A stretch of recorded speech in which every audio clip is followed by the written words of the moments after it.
Your body drives me wild, the mountain man confessed to the widow everyone else rejected. The townsfolk laughed when he spoke those words outside the church, their whispers cutting sharper than any blade. She was a lonely widow, limping through life, cast aside by every man in town. He was a scarred giant from the mountains, feared for his temper and his past. But when the land agent rode up with forged papers and soldiers at his back, the widow's whole world was about to be stolen. What no one expected was the secret hiding in her late husband's past, and the truth the mountain man carried in his own shameful history with the railroad. Dust swirls in the street. The church bell tolls. Neighbors gather, waiting to see if she'll be driven off her land, or if faith, courage, and an unlikely love will turn mockery into mercy. Will this widow lose everything once more? Or will the man no one trusted prove that redemption can still be found on the wild frontier? Drop a comment below and share which part of the world you're tuning in from today. If you enjoy stories like this, don't forget to subscribe for more. The crisp autumn morning painted the church steps in dappled sunlight. Jenny McKinney drew her worn shawl closer, her steps measured and careful as she approached the white clapboard building. The familiar ache in her hip reminded her to take the stairs one at a time, gripping the wooden railing for support.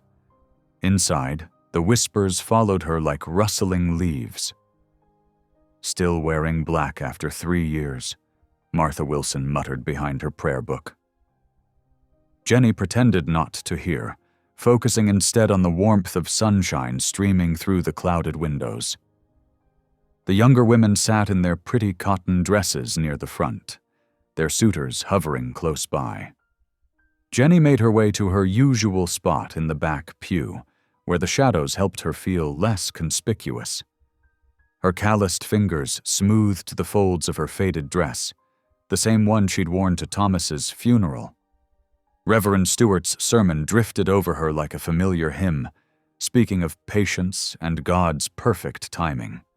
Jenny's thoughts wandered to the pile of mending waiting at home and the fence that needed fixing before winter set in. A widow's work never ended, even on the Lord's Day. When the service concluded, the congregation spilled out into the churchyard like chickens scratching for feed. Jenny lingered on the steps, watching families gather in their usual circles.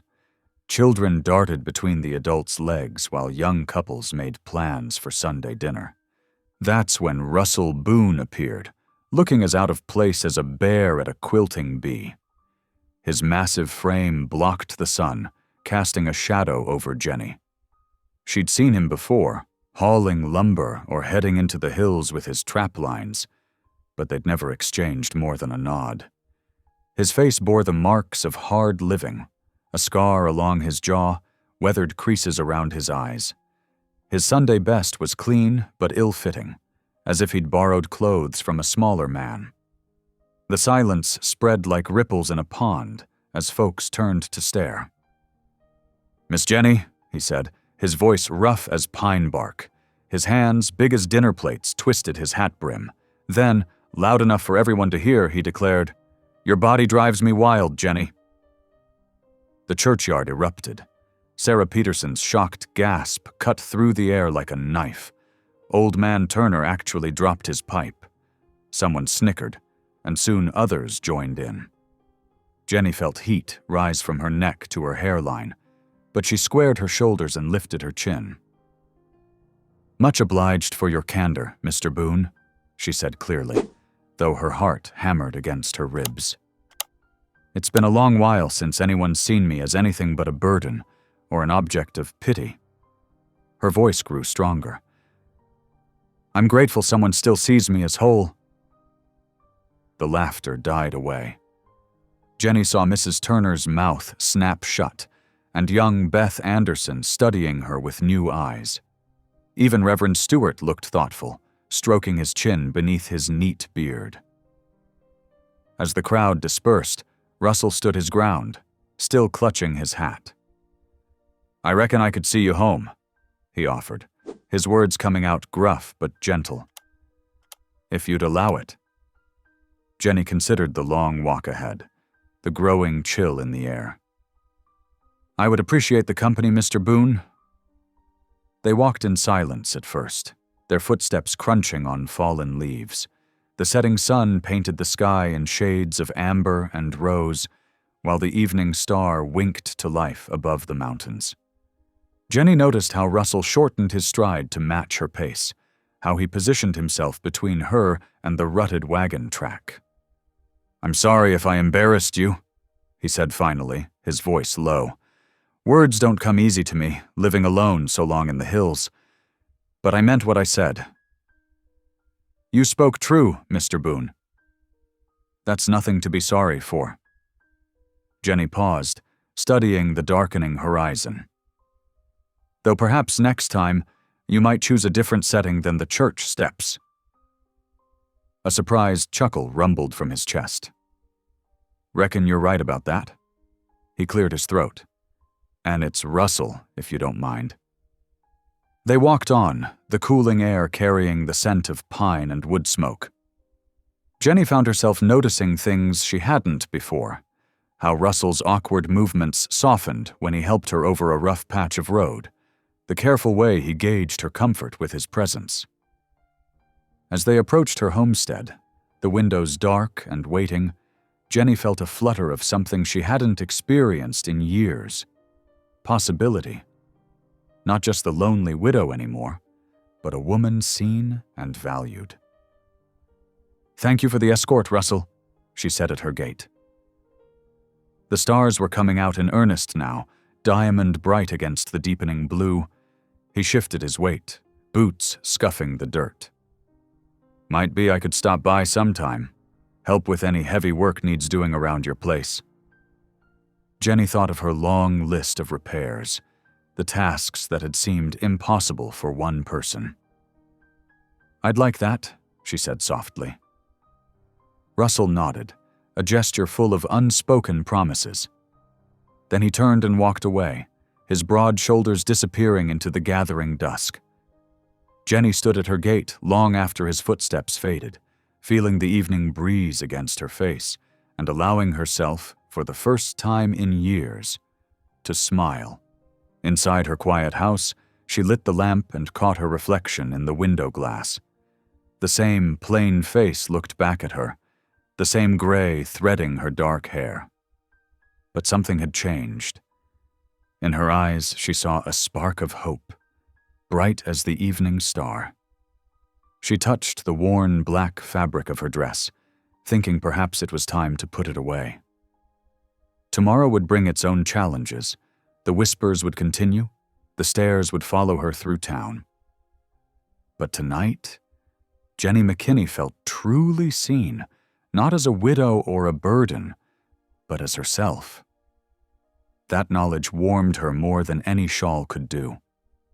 The oil lamp cast dancing shadows across Jenny's kitchen walls as she set out 2 mismatched plates on her worn wooden table.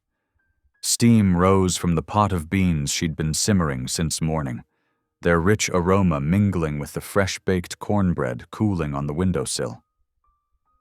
"Ain't much," Jenny said, smoothing her apron with nervous hands as Russell ducked through her doorway. His broad shoulders seemed to fill the small kitchen. "But you're welcome to share what I have." "Much obliged," Russell replied, carefully settling onto a chair that creaked under his weight.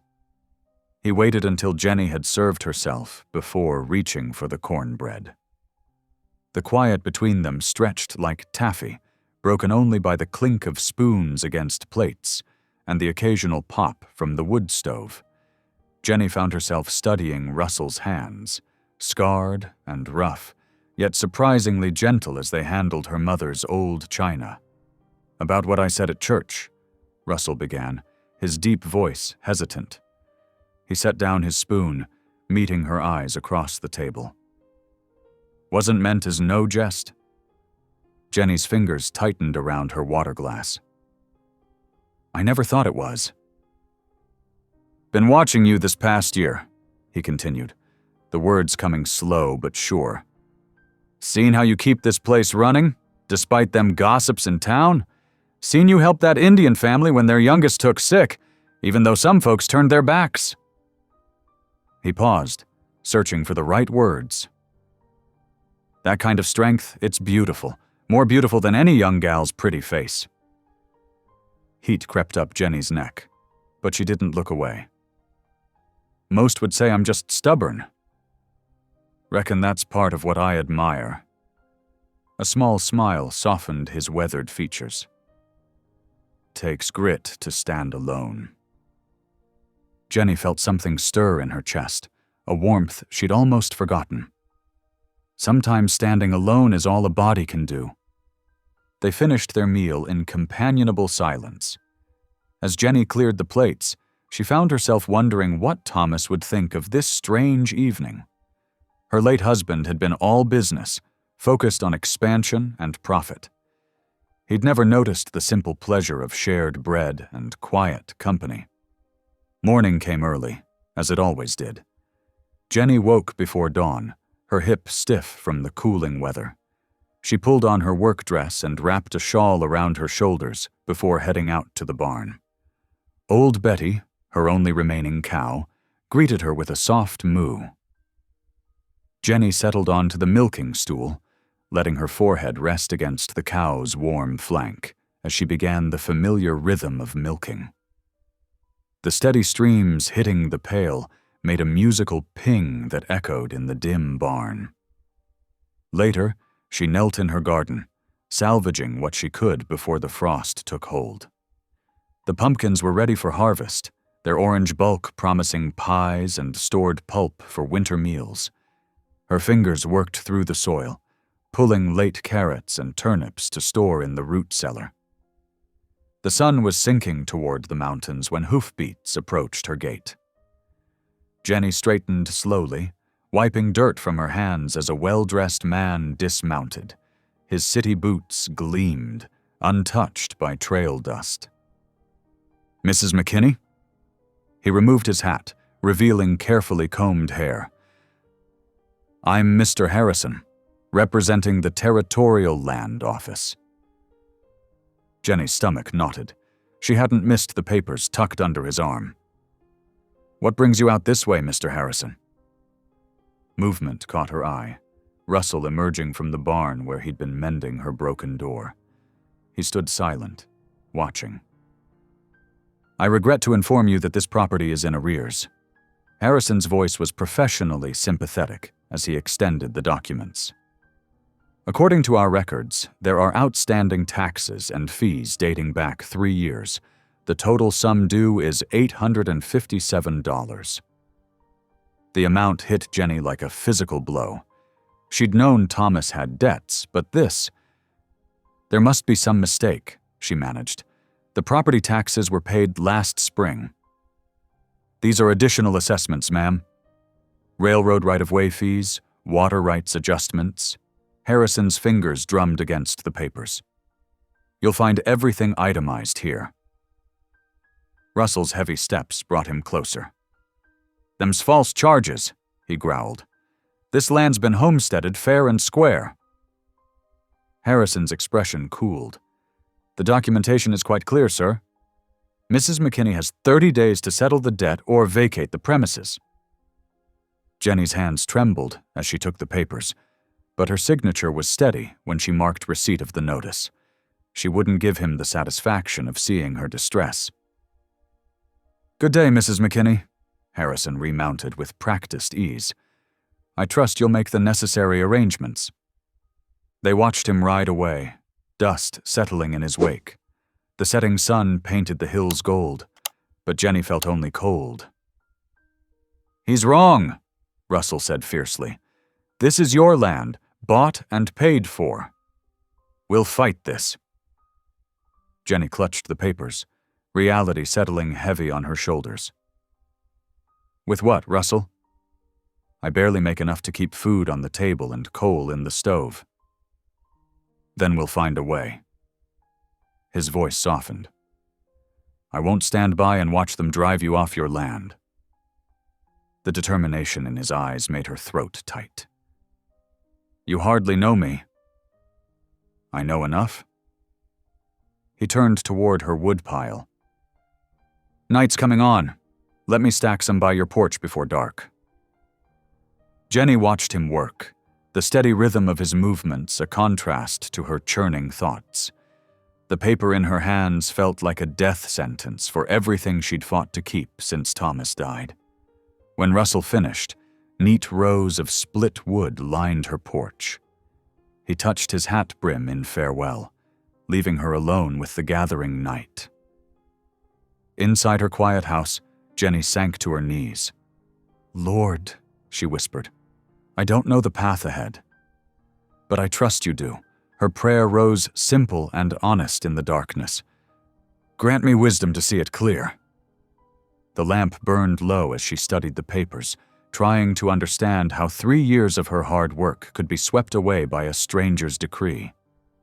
Outside, a whippoorwill called, its lonely song echoing her heart's uncertainty. Dawn painted the eastern sky in pale gold when Jenny heard the first rhythmic thunks of an axe splitting wood. She paused in her kitchen, hands deep in bread dough, and peered through the window.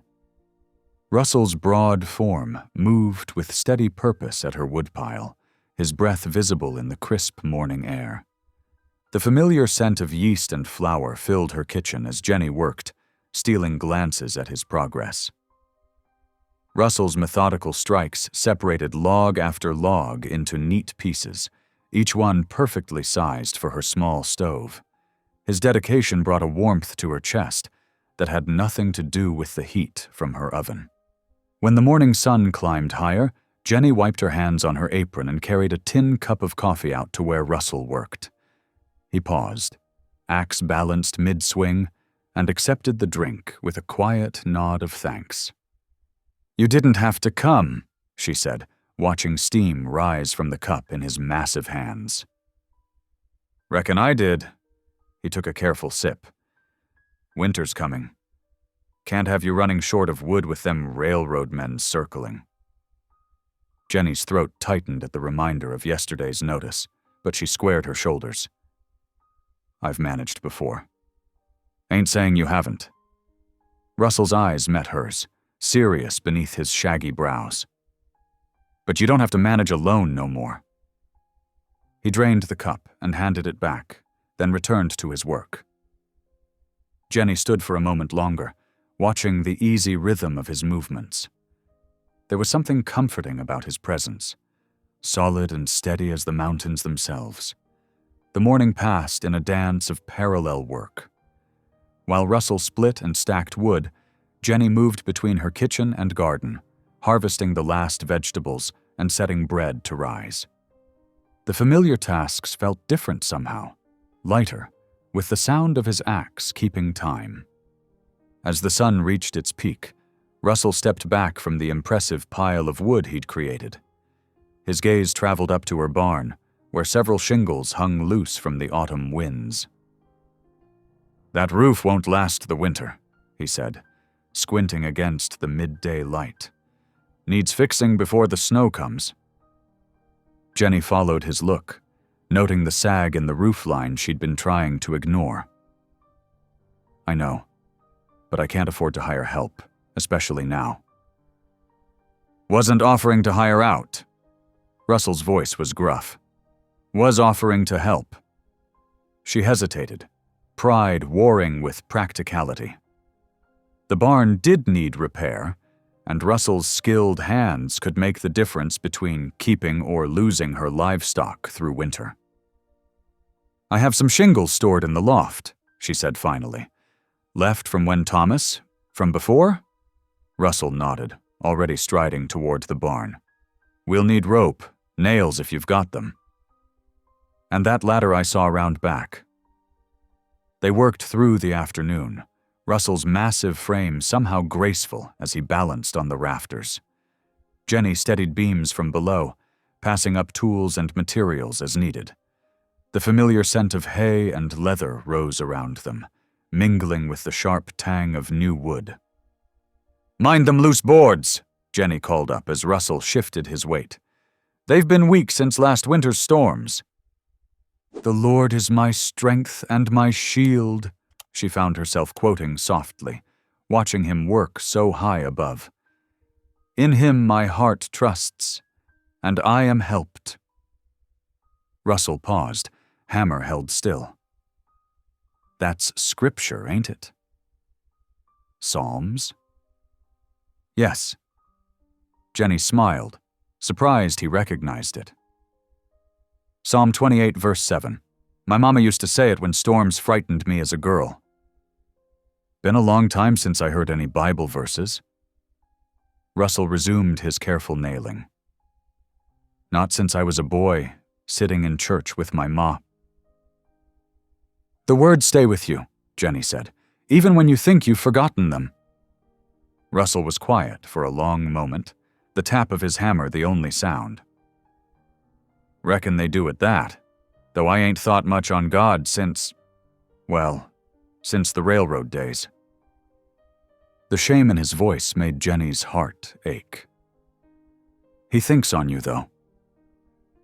"Every day." The work continued as afternoon deepened toward evening. Jenny's arms grew tired from passing up supplies, and she could see the strain in Russell's shoulders despite his strength. But the roof was nearly done, each new shingle a promise of protection against winter's coming fury. As the sun began to sink, painting the barn boards in deep gold, Jenny touched Russell's arm. "That's enough for today. Come in and rest a spell?" He started to protest, but she insisted. "I've got fresh pie cooling." Seems a shame to eat it alone.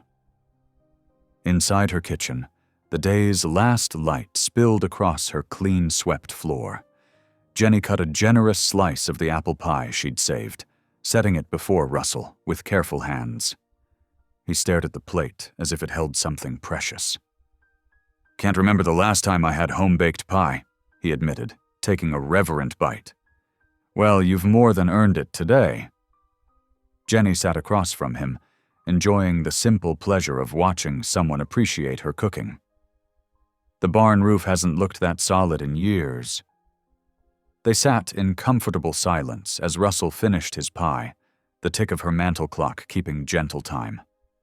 Outside, evening birds called their last songs, and a cool breeze carried the scent of approaching night through her open window.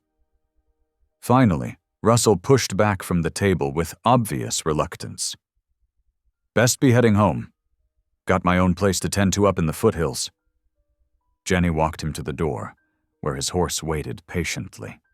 The evening star had appeared, bright and clear in the darkening sky.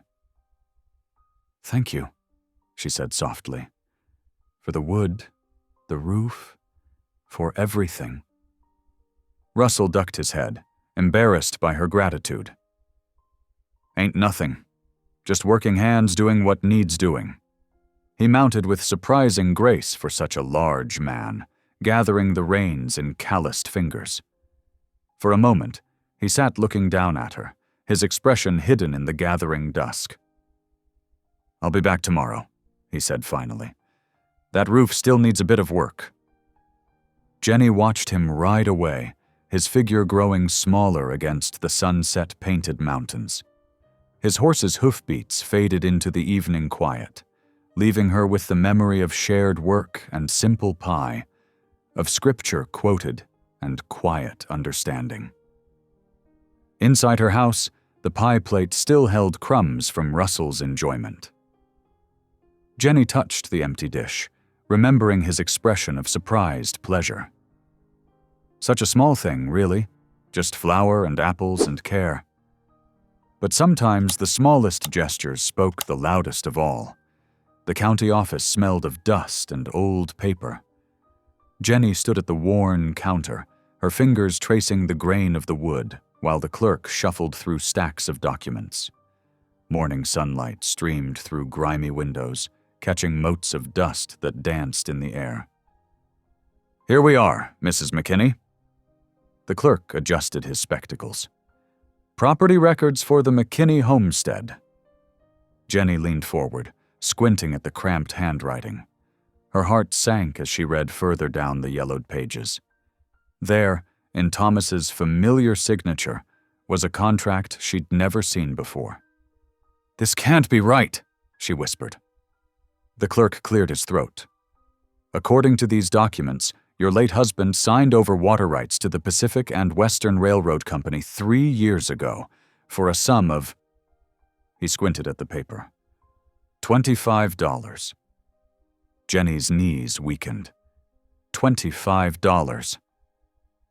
Thomas had sold their precious water rights, the lifeblood of any farming operation, for barely enough to buy winter supplies. "But our creek," her voice cracked, "the spring-fed stream that waters our fields." "All properly recorded here, ma'am." The clerk's tone held a hint of pity. "The railroad owns primary rights to all water sources on the eastern portion of your property." Jenny pressed her hand against the counter to steady herself. "And without those water rights, your claim to the land itself becomes problematic." The clerk shuffled the papers back into their folder, especially given the outstanding taxes and fees. Outside the office, Jenny paused on the wooden sidewalk, drawing deep breaths of the crisp autumn air. Around her, the town bustled with its usual morning activity. Wagons creaking past, shopkeepers sweeping their storefronts, children racing to school with books clutched to their chests. How could Thomas have done this? She'd known times were hard, known he'd grown desperate in those final years, but to sell their water rights without telling her. The betrayal cut deep, deeper even than the constant ache in her bad leg. Lost in her thoughts, she almost didn't notice the heavy wagon approaching until it pulled to a stop beside her. Russell sat in the driver's seat, a load of fresh-cut fence posts stacked behind him. "Jenny?" His deep voice carried concern. "You all right?" She looked up, blinking back tears she hadn't realized were forming. "I just learned something about Thomas. About what he did before he died." Russell climbed down from the wagon, his big frame moving with careful grace. He stood beside her, silent and attentive. "He sold our water rights." The words tasted bitter. "To the railroad. For almost nothing." A sharp intake of breath from Russell made her turn. His face had gone pale beneath his weather-darkened skin. "When?" His voice was barely above a whisper. 3 years ago." Jenny wrapped her shawl tighter against a sudden chill. "The creek, the spring, everything that makes the land worth farming. He signed it all away without telling me." Russell's massive hands clenched at his sides. He stared at the ground, shoulders tense with some internal struggle. "Jenny." His voice was rough. "There's something I need to tell you." She waited, watching as he seemed to gather his courage. "Before I settled in these parts, I worked for the railroad." The words came slowly, heavy with shame. "Scouted valleys like this one, mapping water sources, helping them." He swallowed hard. "Helping them figure out which lands to target."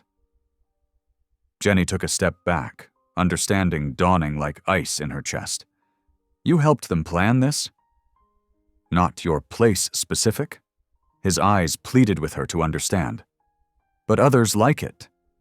Showed them where the best water lay, how to pressure folks into selling cheap." His voice trembled.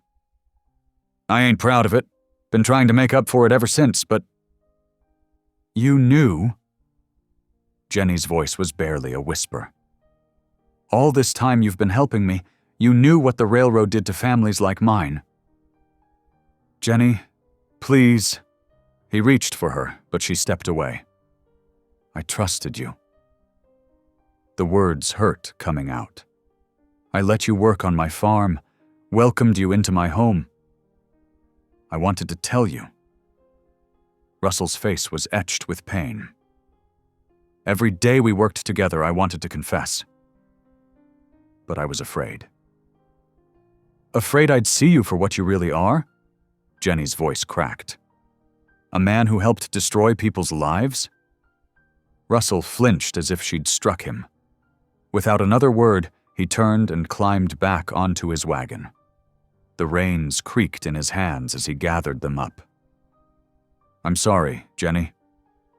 His voice was thick with emotion. More sorry than you'll ever know. She watched him drive away, the wagon's wheels raising dust in the morning sun. Around her, the town continued its busy rhythm, unaware of how her world had just shattered anew. The walk home seemed longer than usual, each step of her bad leg a reminder of all she'd lost. The familiar sight of her farmhouse, with its neat garden and newly stacked woodpile, brought fresh pain. Everything Russell had done to help. Had it been guilt driving him all along? Evening found Jenny kneeling beside her bed, hands clasped in prayer. The room was dark except for a single candle, its flame casting wavering shadows on the wall. Lord, she whispered, I don't understand your plan. My husband betrayed our land. The man I was starting to trust betrayed others just like us. Her voice caught. I need your guidance. Show me the path through this valley of shadows. The candle flickered, sending shadows dancing across her quilt. The same quilt her mother had made for her wedding day. How simple everything had seemed then, how clear the path ahead had looked. Help me see with your eyes, she continued softly. Help me understand what you would have me do. Outside her window, a whippoorwill called into the gathering night. Jenny remained on her knees, letting the quiet of evening settle around her like a familiar shawl. She prayed for understanding, for wisdom, for the strength to face whatever lay ahead. Most of all, she prayed for clarity, to see past her own hurt to whatever truth God wanted her to understand. Dawn painted the eastern sky in soft pinks and golds as Jenny stepped onto her porch. The morning air held the crisp bite of late autumn, promising frost by nightfall. She paused, one hand on the weathered railing, at the sight that greeted her. Russell Boone stood at her gate, his broad frame silhouetted against the sunrise. His hat was clutched in his hands, fingers working nervously at the brim. Even from this distance, she could see the weight of shame in his posture. Jenny's heart quickened, though whether from unease or something else, she couldn't say. She straightened her apron and made her way down the path, her bad leg protesting the early morning chill. Mornin', Jenny. Russell's voice was rough with emotion. I know I got no right to show my face here, but... Say what you came to say, Jenny replied, keeping her voice steady despite the tumult in her heart. Russell drew a deep breath. I was young when the railroad hired me. 23, with nothing but an old rifle and the clothes on my back. He stared down at his hat, turning it slowly in his calloused hands. They offered good wages, more money than I'd ever seen. Said they needed someone who knew the land. Jenny watched his face, seeing the play of memories across his features. At first it seemed honest work, mapping valleys, marking water sources. His voice grew bitter.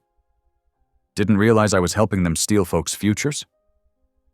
By the time I understood their game, the damage was done. He looked up, meeting her eyes. I quit as soon as I saw the truth of it, but that don't erase the harm I helped cause.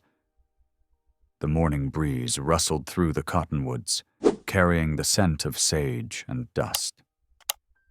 Jenny studied the man before her, not the imposing figure who'd first caught her eye at church, but someone humbled by his past mistakes. I see your corral fence needs mending, she said finally. South side's starting to lean. Russell blinked at the sudden change of subject. Yes, ma'am. I noticed that yesterday. Well? Jenny raised an eyebrow. Are you just going to stand there holding your hat? Or are you going to make yourself useful?" A cautious hope flickered in Russell's eyes. "You'd still have my help, after what I told you?" "The fence won't mend itself while we stand here talking about the past." Jenny turned toward her barn. "Tools are where you left them yesterday." They worked through the morning in relative silence, the rhythm of their labor speaking louder than words. Russell's powerful arms made quick work of the heavy posts, while Jenny held them steady as he drove them deep into the rocky soil. Around midday, the sound of approaching hoofbeats drew their attention. 3 riders approached from the west: Thomas Yazzie, his wife Atza, and their oldest son. Jenny smiled warmly at the sight of her neighbors, remembering the day months ago when she'd stood up to the mercantile owner who'd tried to cheat them.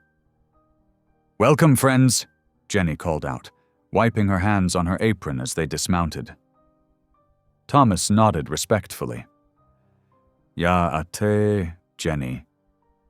He carried a bundle wrapped in cloth, while Atza held a covered basket that steamed in the cool air. "We bring thanks," Atza said, her English careful but clear, "for your kindness that day in town." She unveiled the basket, revealing fresh venison and plump winter squash. Jenny's eyes moistened at their generosity. "You didn't have to. Friends share," Thomas said simply. He glanced at Russell, who had set down his tools and approached slowly. To Jenny's surprise, Russell straightened and spoke carefully in halting Navajo. "Ya ate, Russell Boone Yinishe." His pronunciation was rough but earnest. Thomas's eyebrows rose slightly, and a small smile touched Atza's lips. Their son grinned outright at the big man's attempt at their language. "You speak the people's words?" Thomas asked. Russell shook his head modestly. "Only a few phrases. Learned them years back, trading with Diné hunters in the high country. Never forgot the kindness they showed a foolish young trapper." The tension in the air eased noticeably. Thomas nodded with approval, and Atza stepped forward to show Jenny the contents of her basket. "Come," Jenny said, gesturing to her house. "Share our midday meal. There's fresh bread cooling on the windowsill." The afternoon passed in a way Jenny would never have imagined that morning. Her rough-hewn table, usually so lonely, now held 6 people. Atza showed her how to prepare the venison in the traditional way, while Thomas and Russell discussed the best methods for preserving winter squash. Laughter came easier as the day wore on. The Yazzie's son practiced his English, while Russell attempted more Navajo words, accepting correction with good humor when he stumbled. Jenny found herself watching him, seeing new depths in this man she'd been so quick to judge. As the sun began its westward slide, Thomas and his family prepared to leave. "You have good friends here," he told Jenny, gesturing to include Russell. "Strong hands, honest hearts." "I'm beginning to see that," Jenny replied softly. After the Yazzies rode out, Jenny and Russell returned to the corral fence. The work seemed lighter somehow, their shared silence more comfortable than before. "You surprised me today," Jenny said finally, handing him another nail. Russell paused, hammer raised. "How so?" "With the Yazzies. Most folks around here wouldn't bother learning even a word of Navajo." He shrugged, but she could see the pleasure her words gave him. Man can't undo his past mistakes. But maybe he can learn to do better, day by day. Jenny watched him work, his massive hands gentle as he fitted the rails together. The setting sun painted everything in gold, including the scars on his weathered face. She thought about second chances, about the way God's grace could work through the most unexpected channels. "Will you stay for supper?" she asked suddenly. "There's plenty left from midday." Russell turned to her, hope and uncertainty warring in his expression. You sure about that?" Jenny nodded, surprising herself with how sure she felt. "Seems wrong to eat alone after a day like today." They walked together toward her house, the evening air growing crisp around them. The first stars were beginning to appear in the darkening sky, and somewhere in the distance, a coyote called to its mate. Jenny glanced at the big man beside her, seeing not the railroad scout who'd helped cause so much harm, but the man who'd spent days mending her fences, who'd learned Navajo words to bridge a cultural gap, who'd faced his shame with humility and a willingness to change. Perhaps, she thought, this was what her prayers for clarity had been answered with.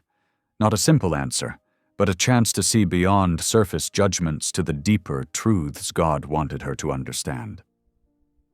The autumn morning dawned crisp and clear as Jenny smoothed her best calico dress, the fabric worn, but clean.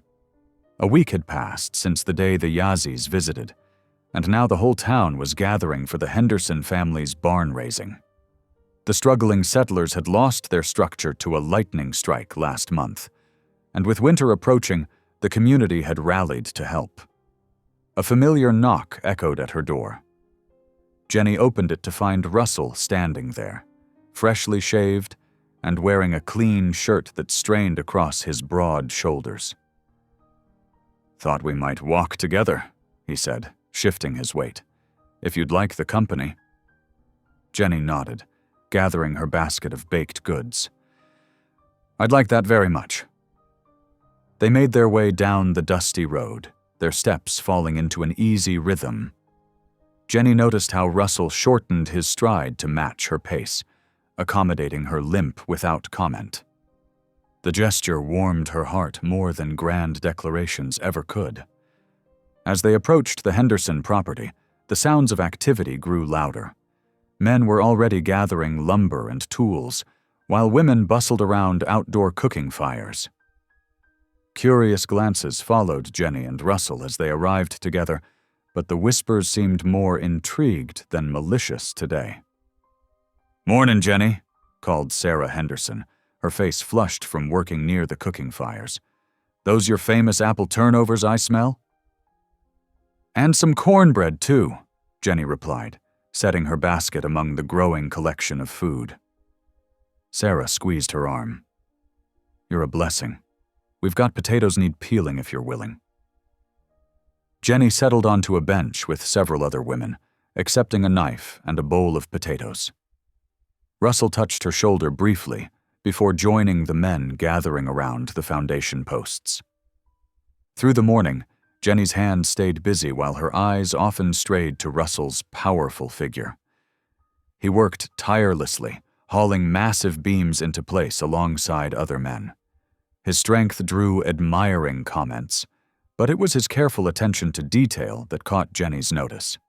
He checked each joint and brace thoroughly, treating the Hendersons' barn with the same care he'd shown her own repairs. The sun climbed higher as the barn's skeleton took shape. Women kept the workers fed with fresh bread and cold water, while children darted between adults carrying tools and messages. Jenny found herself drawn into conversations more naturally than she had in years, sharing recipes and garden advice. "That Russell Boone's changed since he started calling on you," Martha Wilson observed, her tone thoughtful rather than gossipy. "Used to be so rough-spoken, keeping to himself up in those hills. Now look at him, teaching young Tim Henderson proper knot tying." Jenny watched as Russell patiently demonstrated a complex hitch to the eager 12-year-old boy. "People can surprise you," she said softly, "if you give them the chance." As afternoon mellowed into evening, the barn stood nearly complete. Lanterns were strung from the new rafters, their warm glow mixing with the sunset. Someone produced a fiddle, and soon a guitar joined in. The music drew people together, tools being set aside for dancing. Jenny sat watching, her hands folded in her lap. She hadn't danced since before her husband's passing, and her leg made her hesitant. But then Russell appeared before her, his face earnest in the lantern light. "Would you join the circle dance?" he asked, extending his hand. "I ain't much for fancy steps, but I reckon we could manage together." Jenny's heart fluttered. I'm not sure I remember how." "Then we'll remember together," he said simply. His large hand enveloped hers as he helped her up. They joined the forming circle, Russell's steady presence beside her giving Jenny courage. The music began, a lively tune that had couples weaving in and out of the circle. At first, Jenny moved stiffly, conscious of her limp. But Russell's hands guided her gently, his strength supporting her through the turns. When she stumbled slightly, his grip kept her steady, his smile encouraging rather than pitying. Gradually, Jenny felt herself relaxing into the rhythm. The music flowed through her, awakening memories of lighter days. When Russell spun her carefully, joy bubbled up from some long-buried place inside her. She laughed, the sound ringing clear and true above the fiddle's song. The room seemed to brighten at her laughter. Other dancers smiled in response, and Jenny saw genuine warmth in faces that had been cold to her for so long. Russell's eyes shone with fierce pride and something deeper that made her cheeks flush. They danced through several songs, Jenny's confidence growing with each tune. During a particularly lively reel, she caught Sarah Henderson nudging Martha Wilson, both women smiling approvingly at how Russell watched Jenny's every move with devoted attention. When the music finally slowed, Jenny's leg was trembling with fatigue, but her heart felt lighter than it had in years. Russell noticed her weariness immediately. "Time to rest?" he asked quietly. Jenny nodded, letting him lead her to a bench near the doorway where the cool evening air offered relief. He brought her a cup of water and sat beside her, their shoulders just touching. "Thank you," Jenny said softly, "for the dance. For everything." Russell's rough hand found hers in the shadows. "Seeing you laugh like that, it was worth more than gold to me." They sat together watching other couples swing past, the lantern light casting warm patterns across the new barn's floor. Several people stopped to compliment the construction or share a kind word, treating them as a natural pair rather than objects of gossip. As the evening deepened into night, dancers began departing in twos and threes. Jenny and Russell said their goodbyes to the Hendersons, receiving heartfelt thanks for their help. The walk home was peaceful, lit by Russell's lantern and countless stars overhead. Their steps matched naturally now, and Jenny found herself drawing closer to his warmth as the night air grew cooler. "I never thought I'd dance again," Jenny admitted, her voice soft in the darkness. "After James died, after my injury, I'd convinced myself those days were past." Russell was quiet for a moment. "Reckon we both thought some chances were lost to us. But the good Lord has his own timing." "That he does," Jenny agreed, thinking of how this gruff mountain man had slowly but surely worked his way into her carefully guarded heart. They walked on in comfortable silence, the lantern's glow creating a small circle of light around them. Crickets chirped in the grass, and somewhere an owl called softly. Jenny felt wrapped in a moment of perfect contentment, as if God had taken all her broken pieces and begun crafting something new and beautiful from them. The lights of her small farmhouse appeared ahead, a welcoming beacon in the darkness. Their steps slowed as they approached her gate, neither quite ready for the evening to end. "Would you join me for Sunday service tomorrow?" Russell asked, his deep voice gentle in the night air. Jenny smiled, remembering their first interaction at church that seemed so long ago now. "I'd like that very much." They stood for a moment in the lantern light, their shadows merging on the ground between them. The stars wheeled overhead, witnesses to this quiet moment of two hearts finding their way toward each other. guided by faith, forgiveness, and the courage to begin again. Morning sunlight streamed through Jenny's kitchen window, casting warm patterns across her worn tablecloth. She sat at her small table, watching steam rise from her coffee cup as memories of last night's dance brought a smile to her face. The usual ache in her leg seemed lighter somehow, as if joy could be a better medicine than all the liniments she'd tried over the years. A gentle knock at her door made her heart skip. Russell stood on her porch, holding his hat in his weathered hands. "Thought you might want help with that garden before the frost comes," he said, nodding toward her vegetable patch. "Sky's got that look about it." Jenny smiled, recognizing the truth in his words. The morning air had that crisp bite that warned of coming cold. "I'd appreciate that. Have you eaten?" "No, ma'am," he admitted. "Then sit," she insisted, already moving to the stove. "Can't have you working on an empty stomach?" Russell ducked his head as he entered, his large frame making her kitchen seem smaller. He settled carefully onto one of her chairs, watching as she efficiently worked at the stove. Soon the kitchen filled with the homey smells of frying bacon and fresh biscuits. Jenny set a loaded plate before him, along with coffee in her second-best cup. They ate in comfortable silence, broken only by the occasional crackle from the stove and the distant crow of a rooster. "Best breakfast I've had in an age," Russell said as he finished, his voice warm with appreciation. Jenny felt her cheeks flush at the simple praise. "It's nice, having someone to cook for again." After clearing away the dishes, they headed out to her garden. The morning sun had burned away the dew, leaving the soil perfect for harvesting. Jenny grabbed her gathering baskets while Russell brought over her wheelbarrow.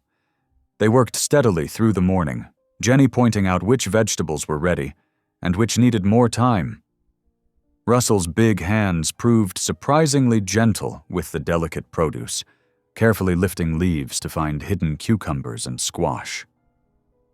"These tomatoes are beautiful," he commented, holding up a perfectly ripe red globe. "You've got a gift with growing things."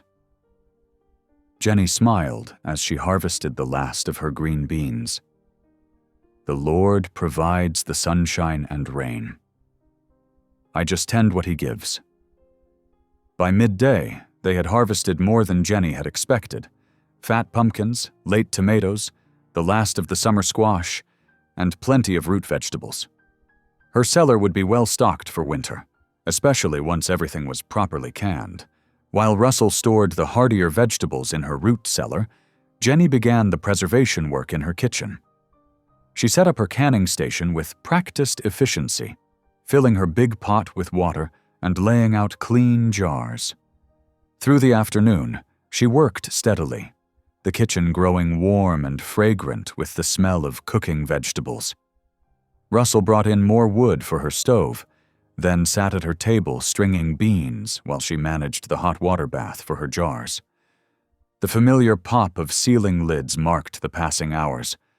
Outside, the sun began its early winter descent, painting the sky in deep oranges and purples. Jenny lit her lamps as Russell built up the fire in her small parlor stove. Finally, the last batch of jars cooled on her counter, a colorful array of preserved summer bounty. Jenny's back ached from standing, but satisfaction filled her heart as she surveyed their day's work. "Come sit by the fire," Russell invited, gesturing to her small parlor. "You've been on your feet too long." Jenny nodded gratefully, following him into the warmth of the front room. The fire cast dancing shadows on the walls as they settled into chairs, the peaceful end to a productive day wrapping around them like a comfortable quilt. "I've been meaning to thank you," Jenny said softly, watching the flames. "For yesterday at the barn raising, for the dancing. It meant more than I can say." Russell's expression grew thoughtful in the firelight. "No need for thanks. Seeing you smile like that? Well, it was a gift to me." Jenny's hands twisted in her lap. I never thought I'd feel that way again. After James died, after the accident with my leg, I'd convinced myself I was past such joy. She drew a shaky breath. James, he wasn't a cruel man, exactly, but he was cold, never saw much worth in me beyond cooking and keeping house. And after the accident, her voice faltered. Russell waited patiently, his presence steady and encouraging. I started believing I was unlovable, she whispered, too plain, too damaged. The way folks in town looked at me, or didn't look at me, it seemed to confirm it. Jenny. Russell's voice was rough with emotion. He leaned forward, his eyes intense in the lamplight. What I said that day at church, I meant every word. But it wasn't just about physical things. It's your strength that moves me. The way you keep going no matter what life throws at you. How you defend folks others mock. How you work this land with such care. Your faith in God's goodness, even when times are hard. Tears welled in Jenny's eyes, but she couldn't look away from his earnest face. That's what drives me wild, he continued softly. Not some fleeting beauty that fades. It's your heart, Jenny. Your spirit. The way you make me want to be a better man. A tear slipped down Jenny's cheek. Russell reached out slowly, taking her hand in his. His palm was warm and calloused, yet so gentle as it cradled her fingers. I never thought. Jenny's voice caught on a half-sob. Never dreamed someone would see me that way again. I see you, Russell said simply, and I thank God every day for leading me to your door. They sat in the warm silence, hands clasped, as the fire painted gold across their joined fingers. Jenny felt years of doubt and loneliness beginning to melt away, replaced by something tender and precious. In Russell's eyes, she saw not pity or mere duty, but genuine love, the kind that valued soul over surface, that chose and cherished rather than merely settled. The lamplight glowed softly around them, a sacred circle of understanding and acceptance.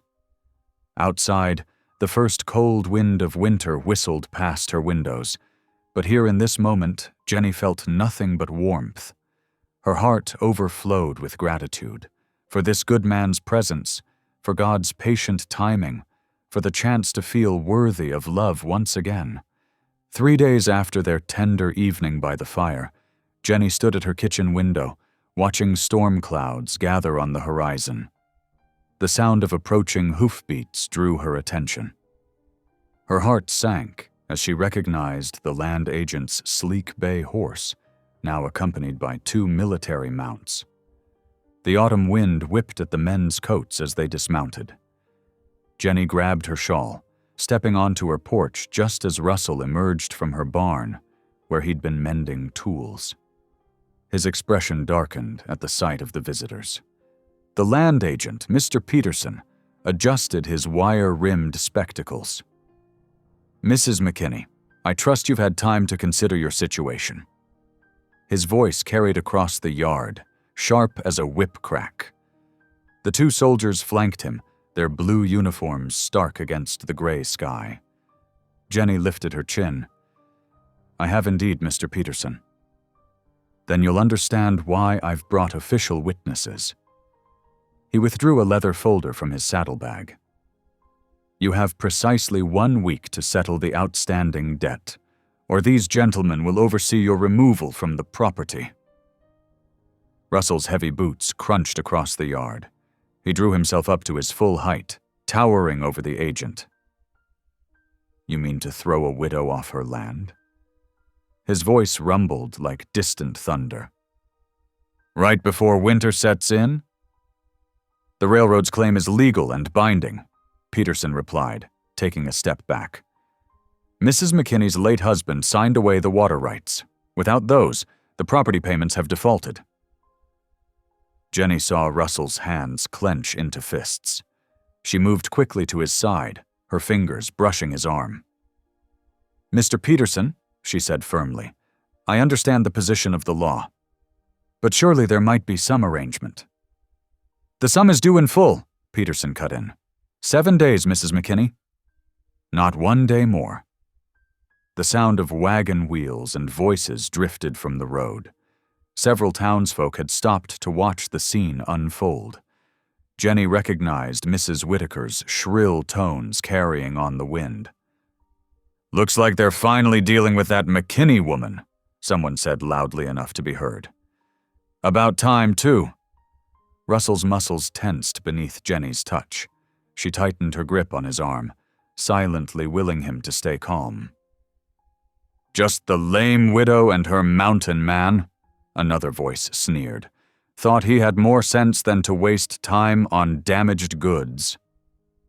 A low growl rose in Russell's throat. Before Jenny could react, he wrenched away from her grasp, taking 3 menacing steps toward the road. His face twisted with rage, and for a terrible moment, Jenny saw violence written in every line of his body. "Russell, no!" She lunged forward, catching his arm with both hands. "Please!" He stood rigid, trembling with barely contained fury. The soldier's hands moved to their sidearms. "Please," Jenny whispered again, her voice breaking. "This won't help anything." For several heartbeats, no one moved. Then slowly, gradually, the tension began to drain from Russell's frame. He stepped back, though his eyes still blazed with anger. The land agent cleared his throat. 7 days, Mrs. McKinney." "Good day to you." He and the soldiers mounted quickly, casting wary glances at Russell as they rode away. The townspeople's wagon creaked as it continued down the road, carrying their whispers and judgment with it. Jenny's hands shook as she released Russell's arm. "Come inside," she said quietly. "I've got stew on the stove." The kitchen felt close and uncomfortable as they sat at her small table. Jenny ladled out 2 bowls, but Russell merely pushed the food around with his spoon, his jaw working silently. "You can't let them provoke you like that," Jenny finally said, her voice gentle but firm. "Those soldiers were looking for any excuse. They insulted you." Russell's words came out clipped and harsh. "Made sport of your injury, treated you like—" "Like they always have," Jenny interrupted. "Their words can't hurt me anymore, Russell. But your anger—" She paused, gathering her courage. "That could destroy everything we've built." He looked up sharply, meeting her steady gaze. "If you'd struck someone today," she continued, "they'd have arrested you." Or worse, if those soldiers had drawn their weapons, her voice caught. "I couldn't bear it if harm came to you because of me." "So I should just stand there?" Russell demanded, pushing back from the table. "Let them mock you? Watch them take your land." His voice rose with each question. "You should trust that God has a plan," Jenny answered firmly. "Violence won't save my farm or my dignity. It will only give them more reason to drive us both out." Russell stood abruptly, his chair scraping against the floor. "I can't just—" He raked his fingers through his hair in frustration. "I won't be powerless again. Not like when I helped the railroad steal from honest folks." Russell dash. But he was already striding toward the door. "I need air," he growled. The door slammed behind him, leaving Jenny alone in the sudden silence. She sat very still, listening to his heavy footsteps fade into the gathering dusk. A tear slipped down her cheek, followed by another. The kitchen grew darker as the storm clouds finally broke, rain pattering against her windows like nature itself was weeping. Jenny stared at the empty doorway, her heart aching. She understood Russell's rage, his need to protect what he cared about. But she'd seen how quickly anger could turn to violence, how easily good intentions could spiral into tragedy. Her late husband's cold fury had taught her that lesson all too well. The uneaten stew grew cold on the table as Jenny sat in the deepening shadows. She prayed silently, asking for wisdom, for patience, for Russell to find peace with himself and his past. Most of all, she prayed for the strength to help him see that true power lay not in fists or fury, but in the quiet courage to face injustice with dignity. Outside, the rain continued to fall, marking time's passage as Jenny waited, hoping Russell would find his way back through the darkness, back to himself, back to her, back to the gentle man she knew he could be. The mountain winds howled around Russell's cabin as he stared into the dying embers of his fireplace. 3 days had passed since he'd stormed away from Jenny's homestead. 3 days of solitude with nothing but shame and regret for company. His weathered hands trembled as he tossed another log onto the coals. The crude log walls seemed to close in around him. Every corner held memories of his failures, the maps he'd drawn for the railroad men, marking water sources that families like Jenny's depended on. The money he'd taken, blood money that helped destroy honest folks' dreams. And now, when Jenny needed him most, he'd let his temper nearly ruin everything.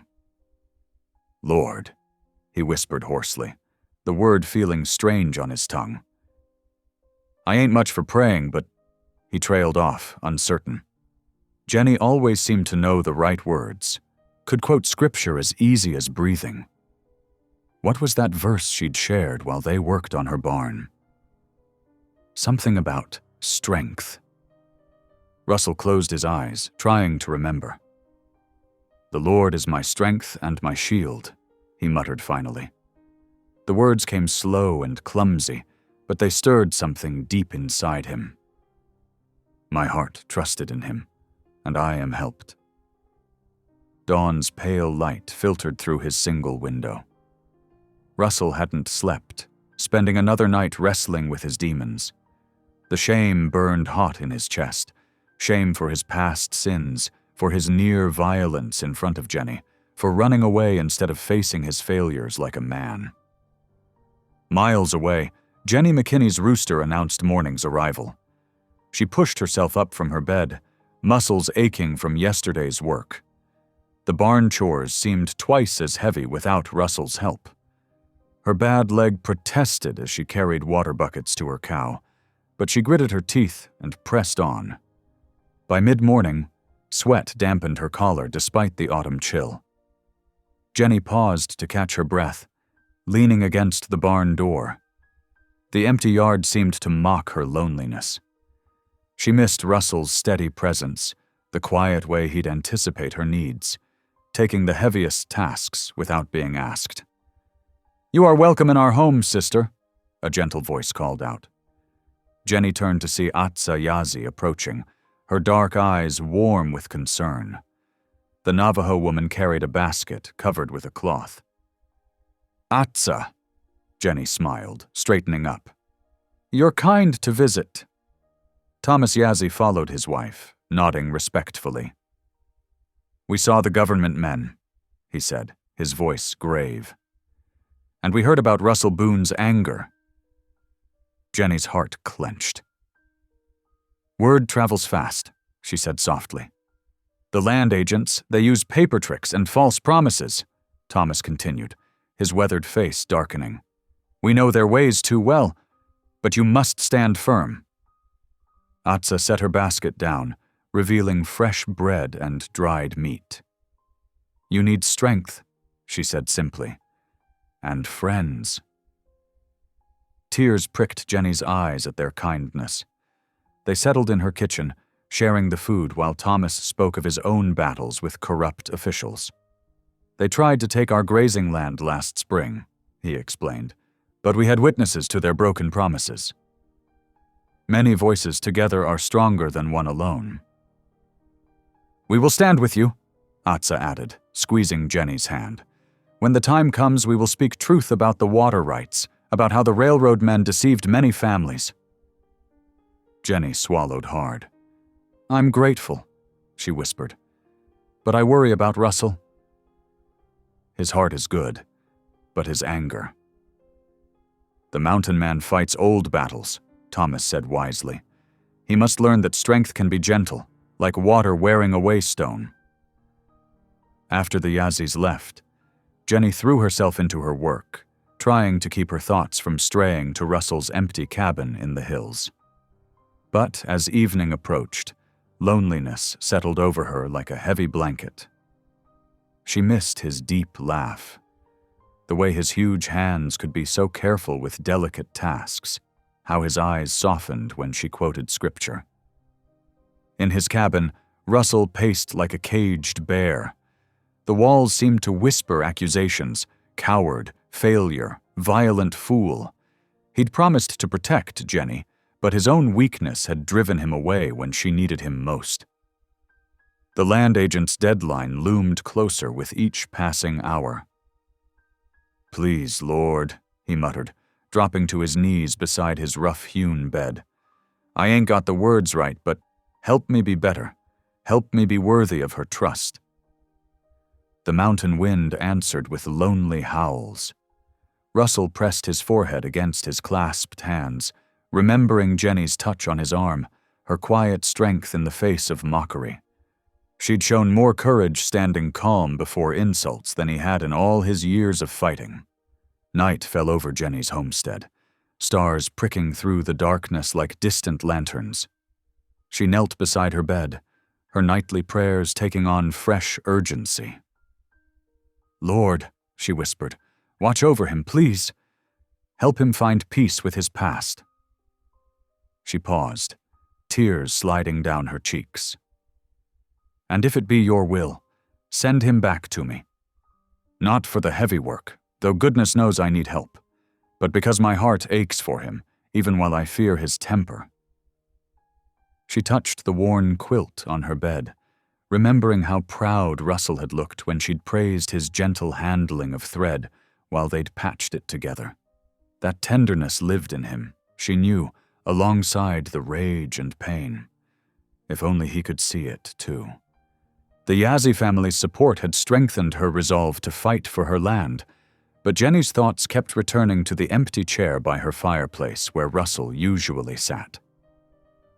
She missed their quiet evening talks, the way he'd listen intently when she read from her Bible, his thoughtful questions about faith and forgiveness. "Guide him home," she prayed softly, "not just to this house, but to the peace you offer. Help him see that your strength is made perfect in our weakness." In his mountain sanctuary, Russell watched the moon rise through his window. The scripture Jenny had shared weeks ago echoed in his mind. "Be still and know that I am God." But stillness had never come easily to him. Action, motion, work, these were things he understood. Facing his own heart in the quiet darkness was a different kind of battle entirely. He thought of Jenny kneeling in prayer, refusing to bow to cruel whispers, standing tall despite her limp. Her quiet courage shamed his explosive anger. She'd shown him a different kind of strength, one that didn't depend on fists or fury. The night deepened around both of them, Jenny in her lonely farmhouse, Russell in his isolated cabin. Each struggled with their own fears, Jenny's heart torn between love and caution, Russell's soul wrestling with shame and the need for redemption. But in their separate darkness, both held to faith, trusting that morning's light would bring clarity to their troubled hearts. The Yazzie family's promise of support was a lifeline Jenny clung to, proof that she wasn't alone in her fight for justice. But her deeper battle was for Russell's heart, for his healing from old wounds that made him lash out in rage. As she finally lay down to sleep, her prayers followed the starlight up toward the mountain where Russell kept his lonely vigil. And in his cabin, Russell knelt until his knees ached, stumbling through unpracticed prayers, seeking guidance he wasn't sure he deserved. The night wind carried owl calls and coyote songs, reminding him of evenings spent on Jenny's porch, learning to be still, learning to listen, not just to nature's voice, but to the quiet whispers of grace and redemption in his troubled soul. 4 days had passed since Russell's retreat to the mountains. The autumn wind whipped across Jenny's yard, scattering golden leaves as she struggled with an armload of kindling. Her bad leg trembled with fatigue. The past days of working alone had taken their toll, leaving dark circles beneath her eyes. The crunch of hooves on the path made her pause. Through the swirling leaves, she saw a familiar massive figure astride his horse. Russell Boone rode slowly toward her homestead, his broad shoulders hunched against the wind. Jenny's heart lurched at the sight of him, joy and uncertainty warring in her chest. Russell dismounted carefully, his movements lacking their usual confidence. His face was drawn, beard unkempt from days alone in his cabin. He stood before her, hat clutched in his huge hands, eyes fixed on the ground between them. "Jenny," he said, his deep voice rough with emotion. "I came to tell you I'm sorry." "Sorry for running? Sorry for near losing my temper with those town folk." He swallowed hard. "Most of all, sorry for thinking I could handle this all on my own strength." Jenny set down her kindling, studying his face. The proud mountain man she'd known looked humbled, almost boyish in his uncertainty. "It hurt when you left," she said quietly. "I needed you here." "I know." Russell's hands tightened on his hat brim. "Up there in my cabin, I wrestled with myself something fierce. Tried praying, though I reckon I ain't much good at it yet." He met her eyes at last. "Thing is, I've always counted on these fists to solve my troubles, but that ain't the kind of man you need. Ain't the kind of man I want to be anymore."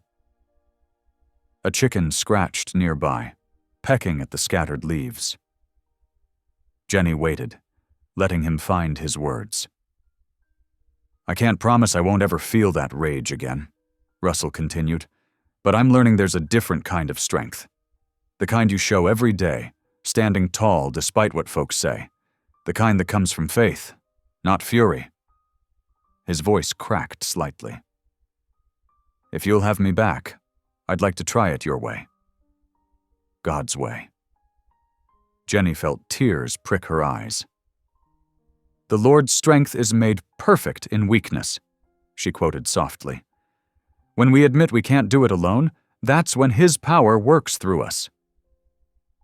"Will you help me learn that truth?" Russell asked. "I ain't proud of running off, but it showed me clear as day I need the Lord's guidance and yours." Jenny stepped closer, touching his arm gently. "The Bible says we should forgive as we've been forgiven. I reckon that means giving second chances, same as the Lord does for us." Relief flooded Russell's weathered face. "I don't deserve your kindness." "None of us deserve grace," Jenny replied. "That's what makes it precious." She gestured toward her house. "I've got stew on the stove, if you're hungry." The familiar routine of sharing supper felt both comforting and slightly awkward. Jenny ladled hot stew into bowls while Russell built up the fire. They sat at her small table, steam rising between them like the last wisps of tension dissolving in the evening air. "I've been thinking," Russell said after a few spoonfuls, "about how to fight this land grab proper-like." He set down his spoon, leaning forward earnestly. "The agent's papers may look official, but there's folks who know the truth about how the railroad men operated. The preacher, he was here when your husband signed those water rights away.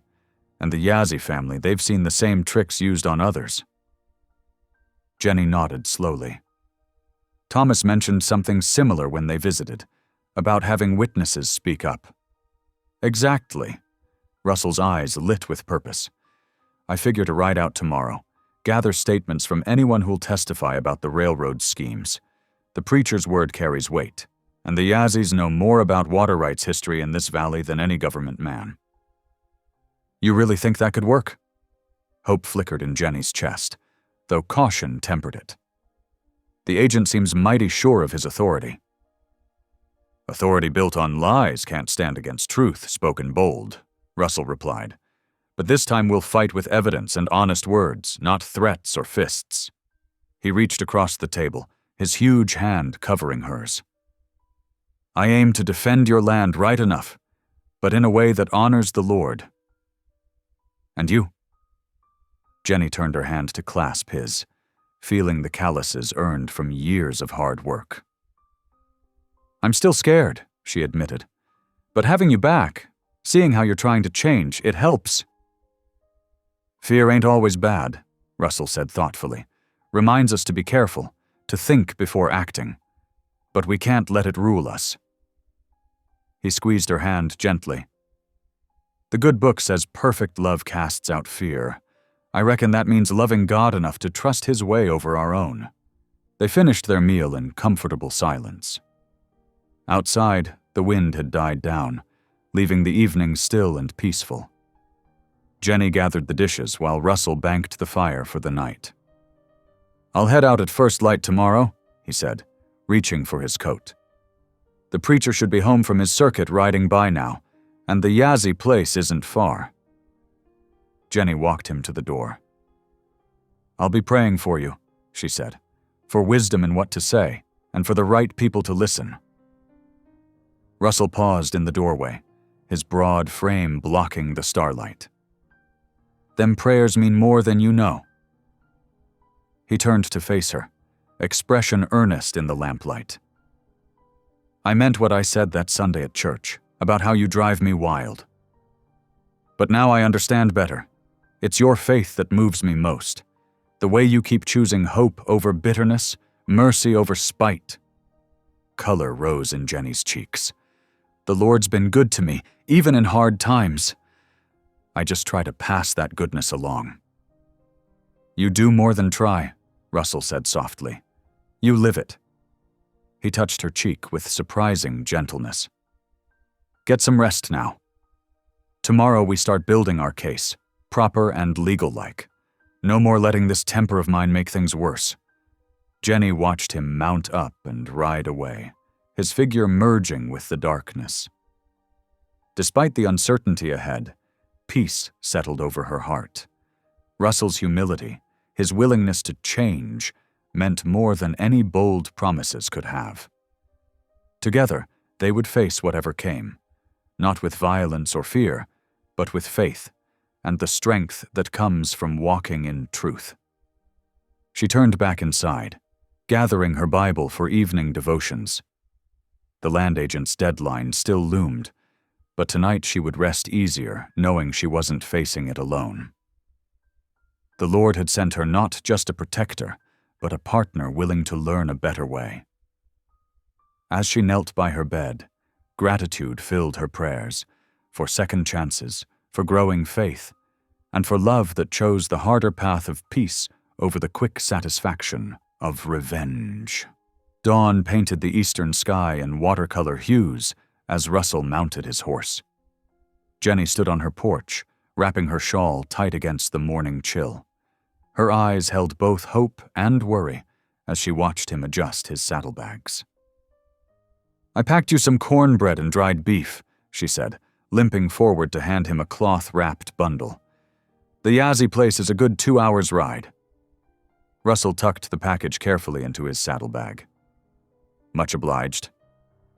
He patted his breast pocket where he'd stored blank paper and a pencil stub for taking statements. I aim to do this proper, Jenny. No shortcuts, no threats, just honest words from honest folk. The Lord goes before you, Jenny reminded him softly. Remember that when your temper rises. He nodded, gathering the reins. His massive bay horse shifted beneath him, eager to move. Keep the home fires burning. I'll be back soon as I can. Jenny watched until horse and rider disappeared around the bend, then turned to her morning chores. The cow needed milking, and work would help pass the anxious hours ahead. Russell rode steadily through the crisp autumn morning, following the winding creek that led to the Yazzie homestead.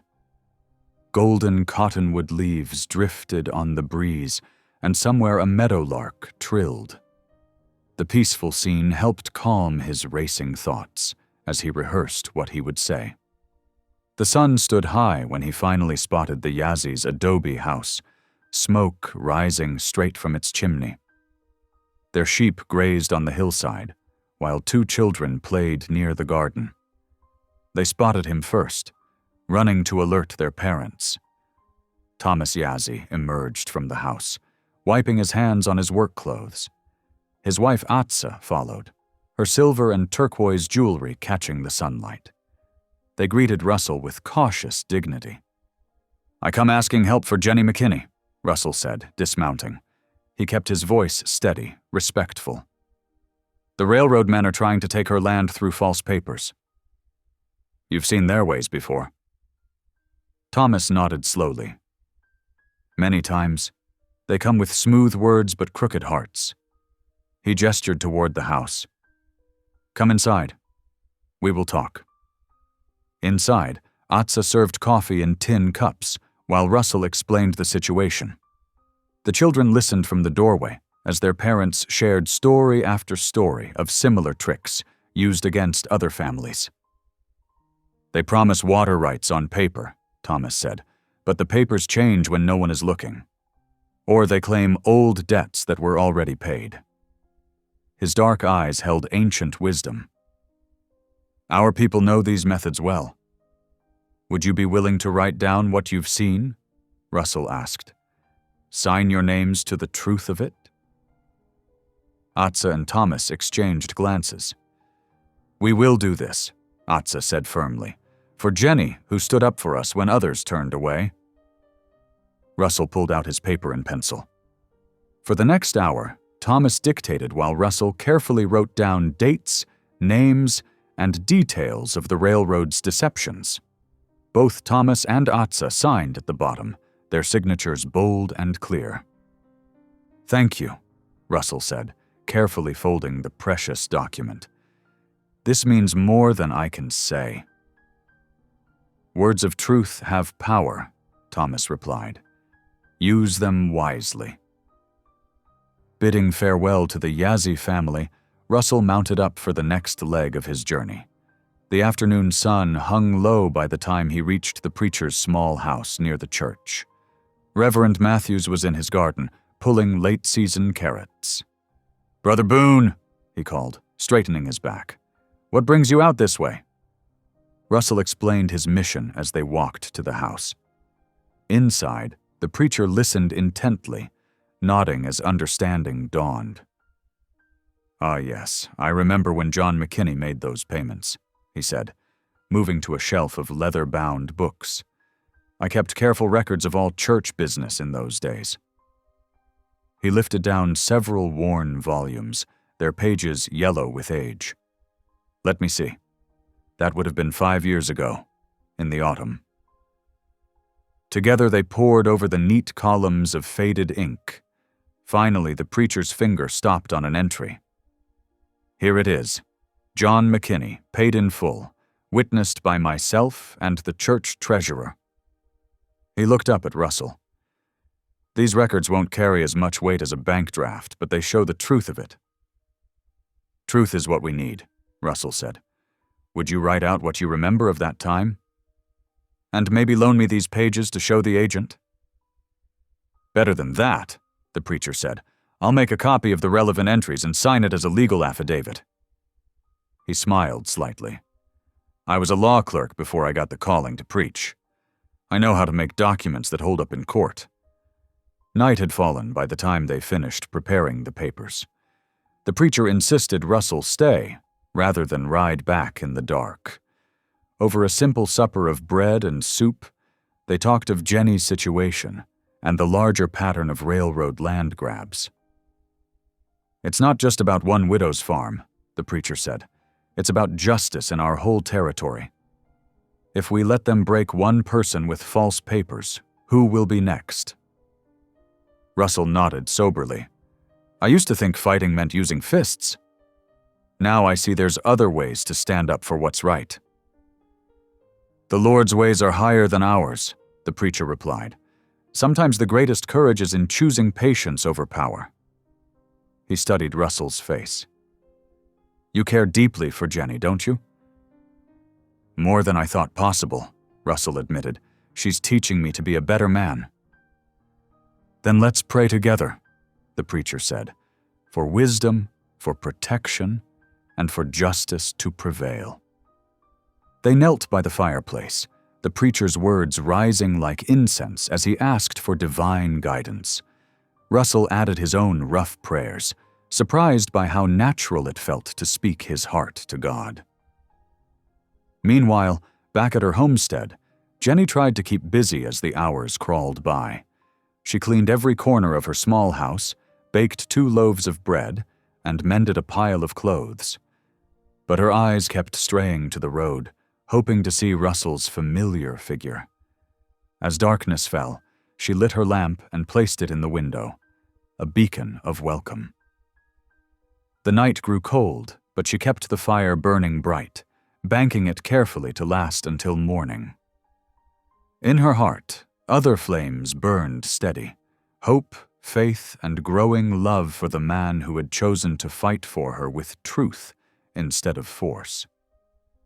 Kneeling by her bed, Jenny added her own prayers to those being offered miles away.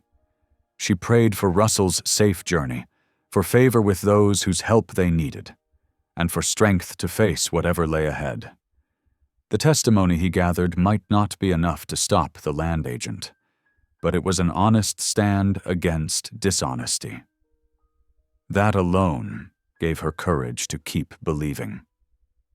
Sleep came slowly as she listened to the night sounds, crickets chirping, an owl's distant call, the crackle of settling logs in the fireplace. Somewhere out there, Russell was preparing to ride home to her, armed not with weapons but with words of truth. It wasn't the protection she'd once expected, but it was the kind that brought hope instead of fear, light instead of shadow. She closed her eyes at last, trusting that morning would bring him back to continue their fight together. Dawn painted the eastern sky in soft rose and gold as Russell's horse crested the final hill towards Jenny's homestead. His bones ached from 2 days of hard riding, but the precious documents tucked inside his coat gave him fresh determination. The morning air held the sharp bite of coming winter, his breath forming little clouds that drifted away on the breeze. From her kitchen window, Jenny spotted his approach. Her heart leaped at the sight of his broad-shouldered figure outlined against the sunrise. She had barely slept, spending most of the night praying and pacing, but now relief flooded through her tired body. Setting down her coffee cup with trembling hands, she hurried to meet him at the gate. Russell dismounted stiffly, leading his horse toward the barn.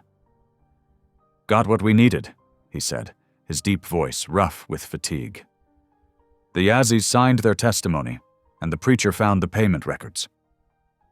Jenny touched his arm gently. "Come inside first. You look worn to the bone. I've got hot coffee and fresh biscuits waiting." He nodded gratefully, following her into the warmth of her kitchen.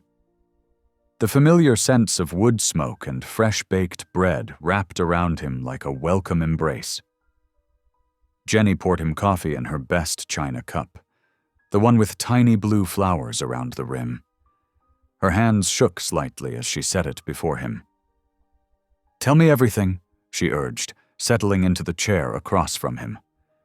Russell sipped the steaming coffee, letting its warmth seep into his tired muscles. Then he reached inside his coat and carefully withdrew the folded papers. Thomas and Atza Yazzie wrote down all they knew about the railroad's tricks with water rights. Their testimony is strong, dates, names, details that show the pattern. He spread the pages across Jenny's scrubbed wooden table, smoothing their creased edges. "And here's what the preacher found. Church records showing your husband's payments, all proper and witnessed." Jenny leaned forward, studying the neat columns of faded ink and the bold signatures at the bottom of each document. "Will it be enough?" she whispered. "Truth has its own power," Russell said, echoing Thomas Yazzi's words. "But we need to present it right. Make them hear you." Jenny's fingers traced the edge of one paper, her face troubled. "I'm not good at speaking up. And the way they look at me sometimes, like I'm nothing but a crippled widow who should fade away quiet-like." Russell's large hand covered hers, warm and calloused. "You're the strongest person I know, Jenny McKinney. Your limp don't matter. It's your spirit that makes folks take notice." She glanced up, meeting his steady gaze. The morning sunlight streaming through her window caught the silver threading through his dark hair, the deep lines around his eyes that crinkled when he smiled. Something in her chest tightened at the tenderness in his expression. "We need to practice what you'll say," he continued. "Get the words lined up just right so they can't twist them around." Jenny nodded, squaring her shoulders. They spent the morning at her kitchen table, arranging and rearranging the documents, crafting the clearest way to present their case. Russell suggested starting with the church records, then building to the Yazzi's testimony about similar schemes. "Speak plain and steady," he advised. "Don't let them rush you or shout you down. The truth is on your side." As the day wore on, Jenny's confidence grew stronger. They took breaks to tend to necessary chores, feeding livestock, gathering eggs, bringing in more firewood against the growing chill. But always they returned to the papers, rehearsing every point until Jenny could present them in her sleep. Evening settled over the land, bringing with it a penetrating cold. Jenny built up the fire in her sitting room while Russell lit the oil lamps. Their golden glow turned the humble room into a warm sanctuary against the gathering dark. They settled in their usual places, Jenny in her mother's old rocking chair, Russell in the straight-backed wooden seat nearby. The fire popped and crackled, casting dancing shadows on the walls. Jenny's voice grew hoarse from practice, but she insisted on going through the presentation one more time. "I'll start by showing Reverend Matthew's copy of the payment records," she said, holding up the relevant page. "Then explain how the railroad men tried claiming those payments were never made." Russell nodded encouragement as she continued laying out each piece of evidence. Her voice grew stronger as she spoke, her natural dignity shining through. He watched her face in the firelight, seeing not the plain widow others mocked, but a woman of quiet strength and unfailing faith. Gradually, Jenny's words began to slow, her eyelids growing heavy. The rhythm of her rocking became uneven as exhaustion crept over her. Russell kept still, watching as her head nodded forward and her breathing deepened into sleep. The fire had burned low when he finally stood, moving with careful quietness. He gently tucked a worn quilt around Jenny's shoulders, his rough fingers barely brushing her arm. She stirred slightly but didn't wake, her face peaceful in repose. Russell gathered the precious documents, storing them safely in Jenny's heavy oak desk. Then he stepped out onto her front porch, closing the door softly behind him. The night air bit sharp and clean, stars scattered like diamonds across the vast black sky. He settled into his familiar watchman's stance, rifle cradled ready but not threatening.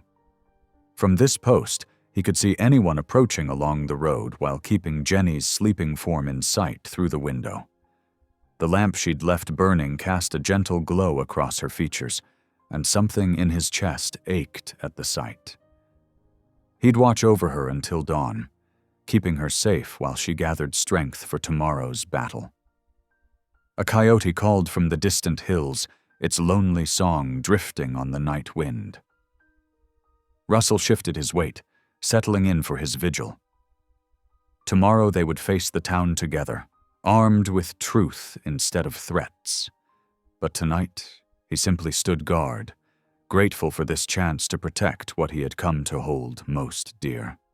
The stars wheeled slowly overhead, as Russell maintained his quiet watch.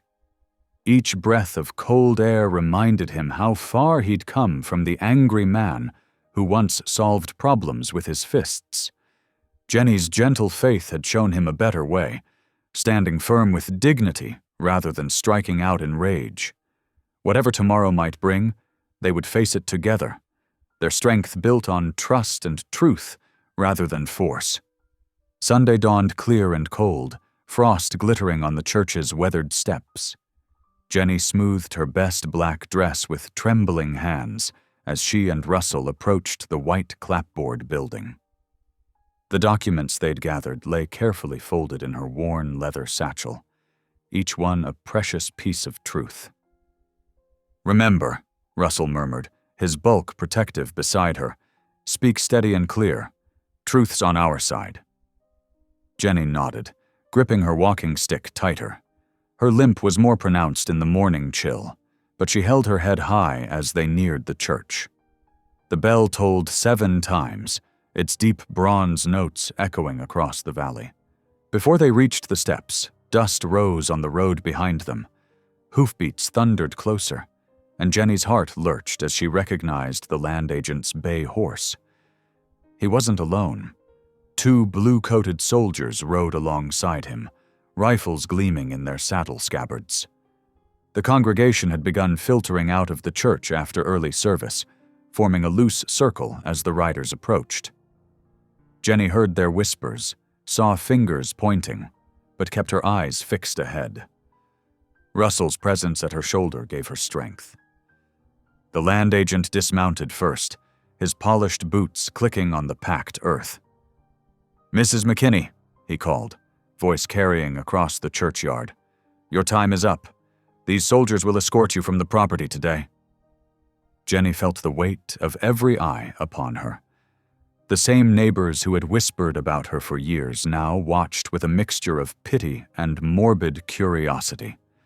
She drew a deep breath, touching the satchel at her side. "Sir," she said, her voice stronger than she'd expected, "I have something to show you first." The land agent's face tightened with impatience. "The matter is settled. The papers are clear. You have no legal claim to that land." Jenny stepped forward, away from Russell's protective shadow. Her fingers trembled slightly as she opened her satchel, but her voice remained steady. "These papers tell a different story." She withdrew the church records first, holding them up so all could see the careful columns of numbers and dates. "Here are the payment records, witnessed by Reverend Matthews himself. Every penny my husband owed was paid in full before his death." Murmurs rippled through the crowd. The Reverend stepped forward, his gray head nodding. "I remember recording those payments myself. Thomas McKinney may have had his faults, but he kept his accounts square with the church." The land agent's face flushed dark red. "That proves nothing about the water rights. The railroad's claim is legally binding." "I have testimony about that too." Jenny's voice grew stronger as she produced the Yazzi's signed statements. Written proof of how the railroad men tricked other families, claiming water rights they had no right to sell. The soldiers exchanged glances as Jenny continued reading from the documents. She detailed dates, amounts, names, a pattern of deception that could no longer be ignored.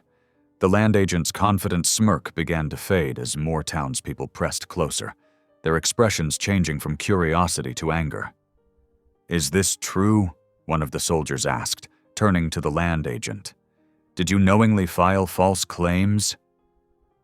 The agent sputtered, reaching for explanations that crumbled in the face of Jenny's evidence. His eyes darted between the soldiers' stern faces and the growing crowd of angry townspeople. Through it all, Russell stood silent at Jenny's side.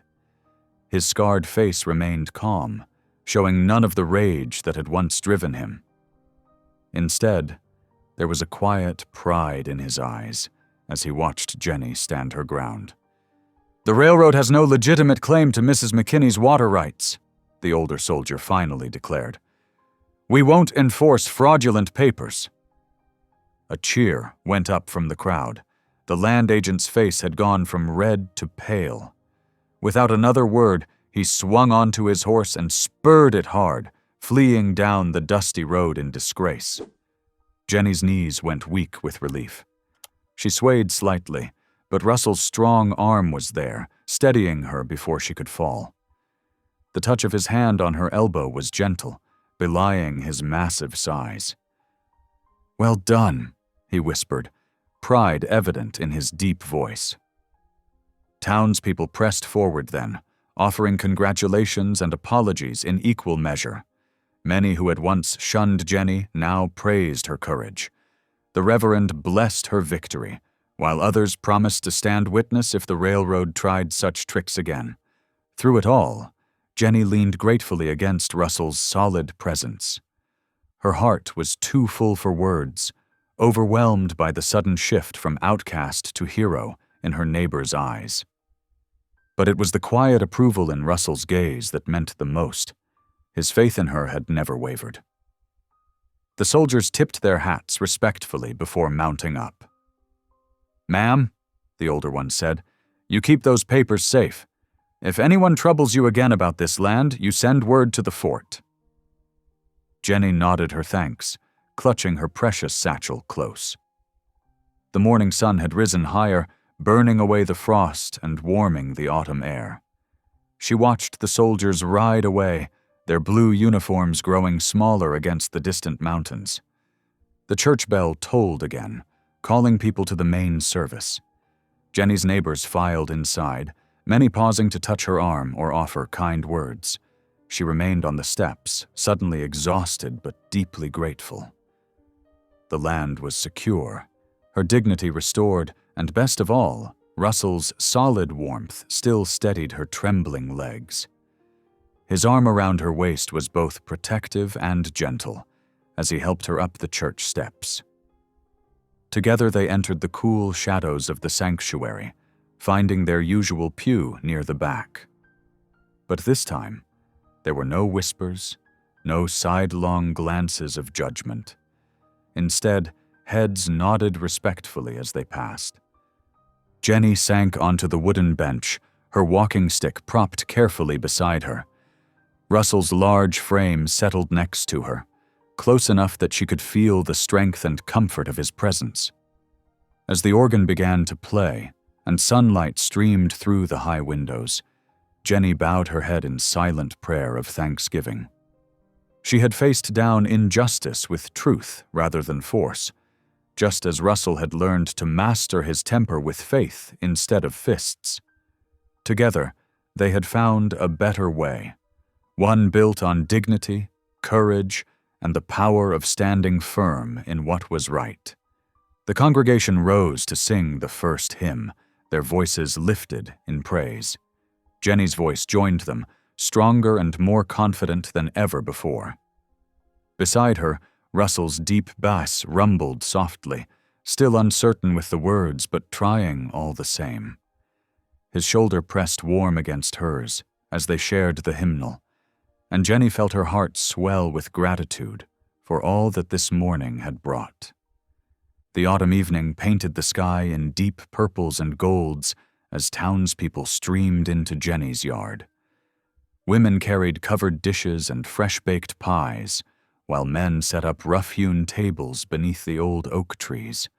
Lanterns swayed from rope lines, casting warm light across familiar faces that now held only kindness. The Yazzie family arrived with woven blankets and traditional wedding bread, their children helping to hang more lanterns. Thomas and Atza stood proud beside Jenny, their presence a testament to friendship that had bridged two worlds. Jenny smoothed her best dress, not black this time, but a soft blue that matched the twilight. Her limp seemed lighter as she moved through the gathering crowd, accepting embraces and well wishes. The same neighbors who had once whispered behind their hands now pressed warm palms against hers, offering sincere blessings. Russell waited by the porch steps, clean-shaven and wearing a new cotton shirt. His massive frame still bore the scars of his mountain years, but his eyes held a gentle light as they followed Jenny's movements.